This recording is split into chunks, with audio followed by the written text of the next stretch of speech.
एक बार एक ग्वाला जो कि एक रेवड़ का चरवाहा था और नित्य मध्याह्न में अपने रेवड़ को पीपल के पेड़ के नीचे विश्राम करने के लिए लेकर आया करता था। एक दिन पीपल का पेड़ ग्वाले से बोला, यदि तुम मेरे जड़ में प्रतिदिन दूध उड़ेला करोगे तो मैं तुमको एक वरदान दूंगा।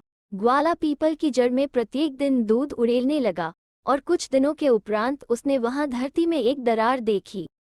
उसने सोचा कि पेड़ की जड़ के फैलने के कारण जमीन में दरार पड़ रही है, लेकिन सच्चाई यह थी कि वहां एक सांप दफन था और वो दूध पीकर मोटा होते चला गया और वहां की भूमि में दरार पैदा करके एक दिन बाहर प्रकट हो गया। उसे देखकर ग्वाला भय से आक्रांत हो गया। ग्वाले ने समझा कि सांप अब निश्चित ही उसे निगल जाएगा, परंतु सांप ने कहा, डरो मत, मैं निम्नस्थ दुनिया का बंदी था और तुमने मुझ पर अनुग्रह करके मुझे यहाँ से स्वाधीन किया है।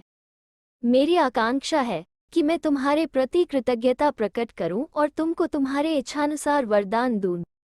ग्वाले ने उत्तर दिया कि सांप को ही यह चयन करना चाहिए कि वह उसे क्या देना चाहता है। तब सांप ने उसे अपने और समीप बुलाया और उसके अतिशय लंबे बालों पर एक जोर की फूंक छोड़ी और अब उसके बाल सोने की तरह चमकने लगे।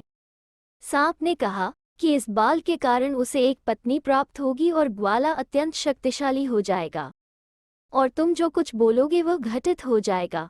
ग्वाले ने पूछा, कैसी चीजें घटित होगी? सांप ने उत्तर दिया, यदि तुम कहोगे कि अमुक व्यक्ति की मृत्यु हो जाए तो उसकी मृत्यु हो जाएगी, और यदि तुम कहोगे कि अमुक व्यक्ति जीवित हो जाए तो वह जी उठेगा। लेकिन तुम यह किसी को बिल्कुल मत बताना, यहाँ तक कि जब तुम विवाह करोगे तो अपनी पत्नी को भी मत बताना। यदि तुम ऐसा करोगे तो यह शक्ति लुप्त हो जाएगी। कुछ समय के बाद एक दिन ग्वाला नदी में स्नान कर रहा था। स्नान करते समय उसका एक बाल टूटकर बाहर आ गया और नदी के पानी में बहने लगा। नदी के नीचे की ओर एक राजकुमारी अपने सेविकाओं के साथ स्नान कर रही थी। उन्होंने एक बाल को सीधे राजकुमारी की ओर बहकर जाते हुए देखा और राजकुमारी ने उसको पकड़ लिया। यह बाल सोने के जैसा चमक रहा था।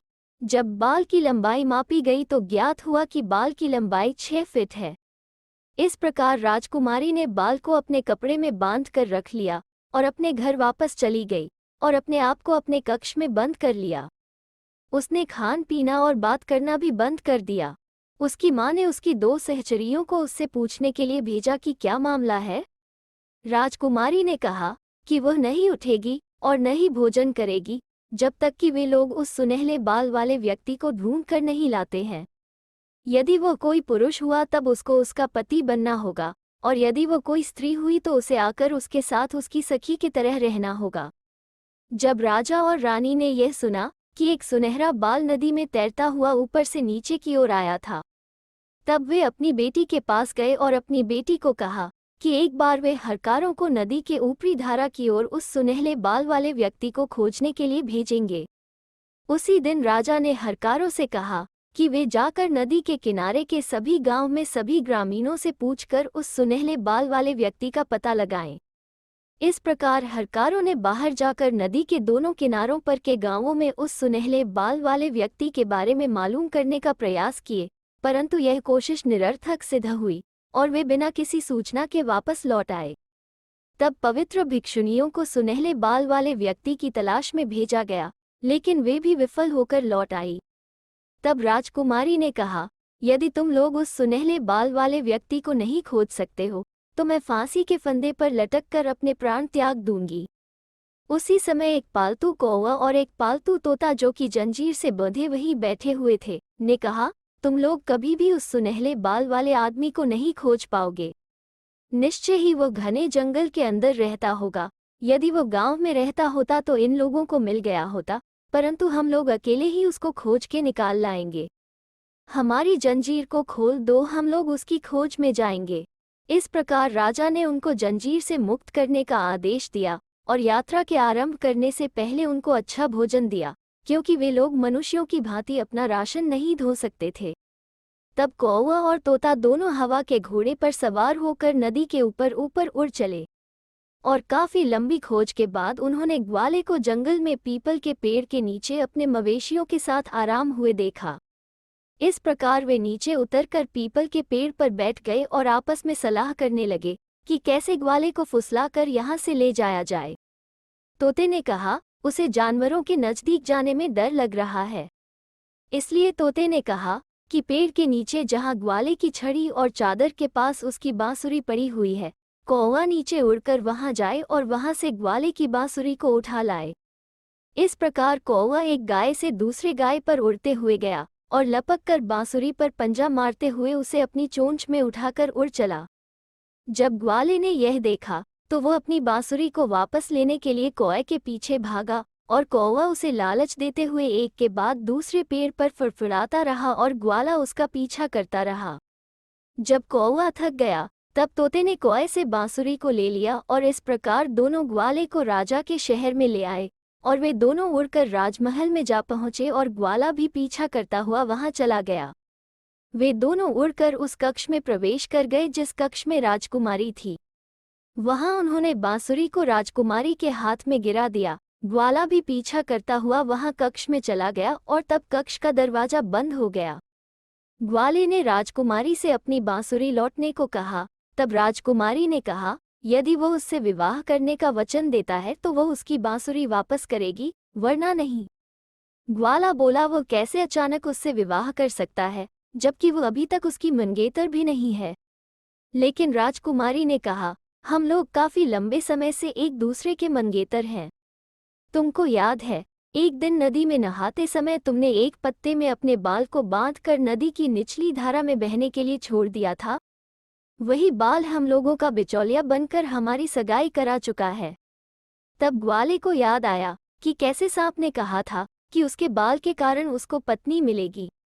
उसने राजकुमारी से पूछा, मुझे वो बाल दिखाओ जो तुम्हें मिला है। इस प्रकार राजकुमारी ने उस बाल को लाकर दिखाया जो कि बिल्कुल उसके बाल की तरह लंबा और चमकीला था। तब उसने कहा, हाँ, हम एक दूसरे के हैं। तब राजकुमारी ने दरवाजा खोलने के लिए आवाज लगाई और ग्वाले को अपने माता पिता के पास ले गई। उनको कहा कि उसकी मनोवांछित इच्छा पूरी हुई। अब यदि वे उसके ब्याह के लिए राजी नहीं होंगे तो वो ग्वाले के साथ भाग जाएगी। इस प्रकार पाणिग्रहण का दिन निश्चित किया गया और निमंत्रण पत्र बांटे गए और यह परिणय संपन्न हुआ। ग्वाला शीघ्र ही अपनी दुल्हन के अनुराग में खो गया और अपने मवेशी जिसे कि उसने जंगल में बिना किसी की देखभाल में छोड़ आया था, उसे भूल गया।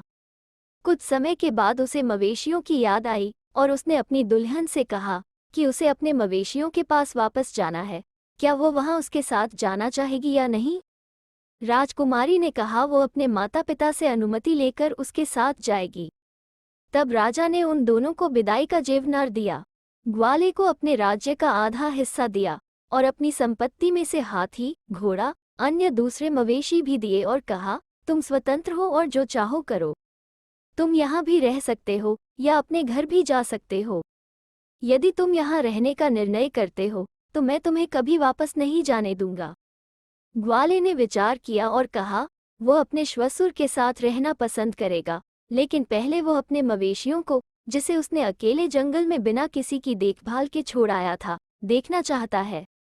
जंगल में जाकर उसने देखा कि सभी मवेशियों की मृत्यु हो चुकी है। यह देखकर ग्वाले का हृदय वेदना से द्रवित हो उठा और उसके नेत्र आंसू से भर गए। वो विलाप करने लगा। तब उसको सांप का दिया हुआ वचन याद आया कि वो किसी भी मृत शरीर में प्राण डाल सकता है। उसने अपनी इस शक्ति के परीक्षण का निर्णय लिया। इसलिए उसने अपनी पत्नी से कहा कि उसे इन मृत गायों का उपचार करना होगा, इनको दवाई देनी होगी, और उसने जंगली जड़ी से मृत मवेशियों की नाक के पास हवा की। जैसे ही उसने ऐसा किया और साथ ही साथ उसने कहा, जी उठो, और देखते देखते एक के बाद एक सभी गायें उठकर खड़ी हो गई और अपने बछड़ों के लिए रंभाने लगी। सांप के वचन को सत्य साबित होते देख ग्वाला ऊंचे स्वर से कृतज्ञता प्रकट करने लगा और एक बड़े बर्तन में दूध भरकर पीपल की जड़ में उंडेल दिया। सांप दोबारा आया और उसने राजकुमारी के बालों पर भी फूंक मारकर उसे भी सोने की तरह चमकीला बना दिया। अगले दिन उन लोगों ने अपनी सभी गायों को इकट्ठा किया और गायों को हाँकते हुए वापस राजकुमारी के घर की ओर चल पड़े। ग्वाला और उसकी पत्नी श्वसुर द्वारा प्राप्त आधे राज्य पर शासन करते हुए प्रसन्नतापूर्वक वहां रहने लगे। कुछ वर्षों के बाद ग्वाले को ऐसा लगा कि वो सांप उसके माता पिता की तरह थे और वह आतुरता में सांप से यथोचित ढंग से विदाई लिए बिना यहाँ आ गया है, इसलिए वह यह देखने के लिए फिर से गया कि क्या वो सांप अभी भी वहाँ है। लेकिन वो सांप वहाँ नहीं मिला, और तब उसने पीपल के पेड़ से पूछा, लेकिन पेड़ ने भी कोई उत्तर नहीं दिया। अतः वह वापस घर आ गया और शेष जीवन अपनी पत्नी के साथ सुखपूर्वक व्यतीत करने लगा। तो दोस्तों, कैसी लगी आज की लोककथा?